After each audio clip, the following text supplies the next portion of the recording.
In 1968, Dr. King was assassinated and Chicago was set ablaze. McDonald's franchises sat empty and they needed a plan. Operation Breadbasket had one. Put black owners in black neighborhoods. So in December, Herman Perry became the first black operator of a McDonald's franchise in Chicago. And it worked. More black operators followed and a pipeline was created. But there was a catch. McDonald owned the land, they set the fees, and they picked your lots. So join us today while we talk about how McDonald's created a black franchise empire and everything that it cost. I'm your host, Country Boy. This is One Mic Black History, and if you like stories like this, you can find more stories like this at onemichistory.com. But without further ado, let's get started. After World War II, America built a new life around cars and suburbia and highways.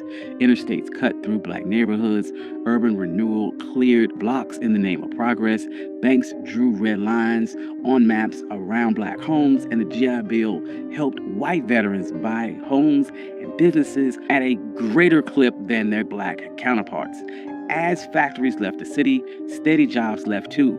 White flight followed, and with that went supermarkets and many white-owned stores. By the mid-60s, a lot of black neighborhoods had fewer jobs, fewer full-service grocery stores, and very little new investment. During this same time, franchisees loved this new America. They had simple menus, fast service, and big parking lots off the highway. Chains like Holiday Inn, Hojo, and new burger brands were built for drivers and suburbia. So in 1956, McDonald's finance chief Harry Sunborn created the Franchise Realty Company. The company would own the land and the building, and operators would run the store, pay a fee, and rent. That meant steady profits for McDonald's even when the store struggled. Most of the risk sat with the owner. Training got standardized at Hamburger University, and ads were funded through a national pool of operators. The model was simple, tight, and built to scale. So black consumers and leaders weren't silent.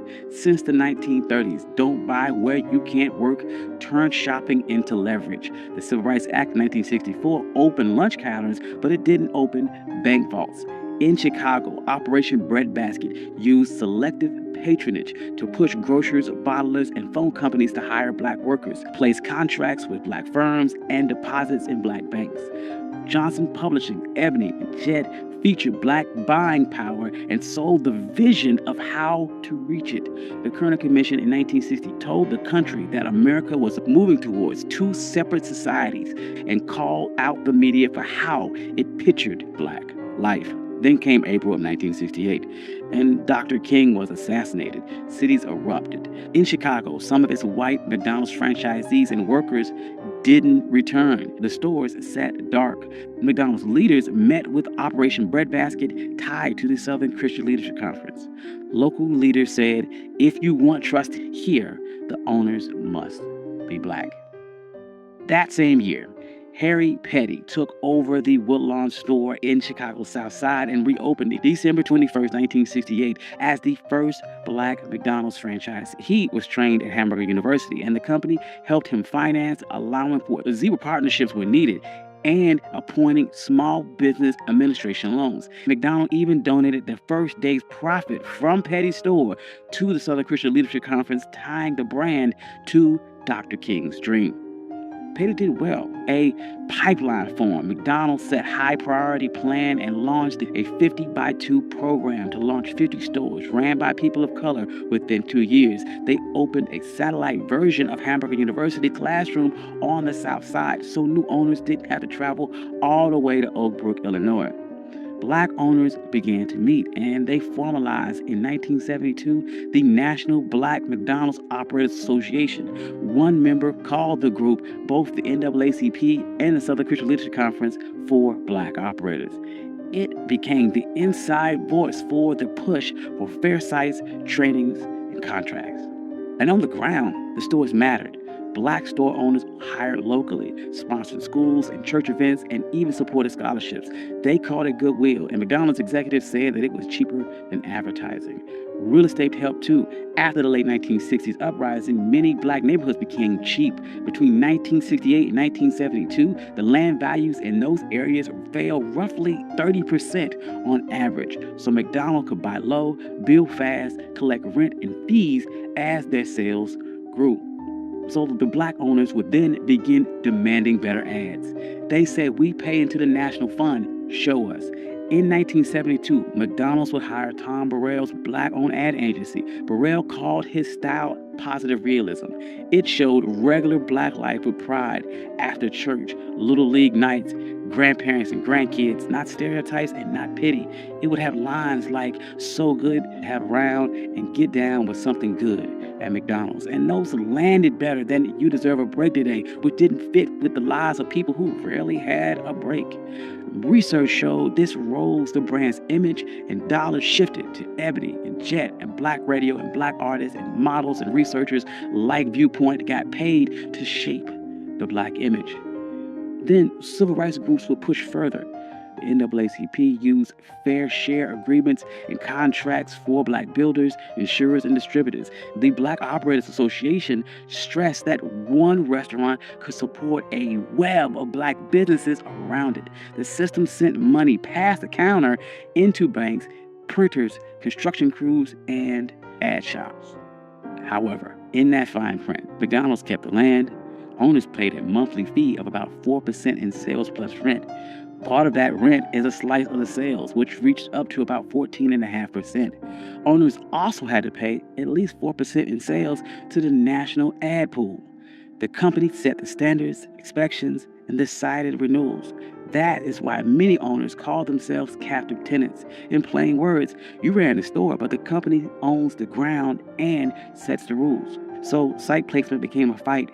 Black owners said they were being steered towards older inner city and rural locations with lower average sales and higher costs for security and insurance. The Black Operators Association reported that from 2010 to 2019, the average cash flow gap between black and non-black franchisees tripled to about $65,000 per store.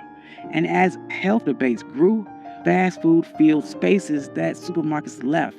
But that heavy concentration of chains in poor, segregated areas linked them to higher rates of obesity and diabetes. Some cities saw protests and asked for more fresh food access and more corporate responsibility. Recently, these tensions have bubbled to the surface. Dozens of former black franchisees and some black executives have sued, saying that the system is biased. Herb Washington, a former black ball player, said that he was steered towards weaker markets. McDonald's would purchase his 13 stores for $33.5 million. And it was during this time that black franchisees fell from about 400 in 1998 to just 200 today, even as McDonald's doubled its total franchisees worldwide. So why does any of this matter? McDonald's opened up a real pathway to black ownership and middle-class jobs when other industries stayed closed. In the late 2000s, black McDonald's stores reported more than $2 billion in sales. Company leaders said that McDonald's has created more black millionaires than any other corporation. And the ad shift put black families on national TV like it had always been that way. Yet outcomes are uneven. The same real estate and corporate power that made the model work also put a ceiling on it. It set the door and the deal at the same time. Big brands can push capital, contracts, and images to black communities fast. But if the company owns the land and sets the fees and chooses the sites, your success rides on their map. So let's be clear. McDonald's did the math. And after 1969, land got cheaper. The company owned the dirt and collected the rent and fees no matter who ran that store. Installing black owners protected their assets, rebuilt sales, and won goodwill. Moving ad dollars to black media reached customers other brands were ignoring. And hiring black suppliers kept the system running. Every choice they made followed their balance sheet. And this doesn't erase the good. Black franchisees built real businesses. They hired neighbors and funded scholarships. And Burrell's ads show black life on national TV.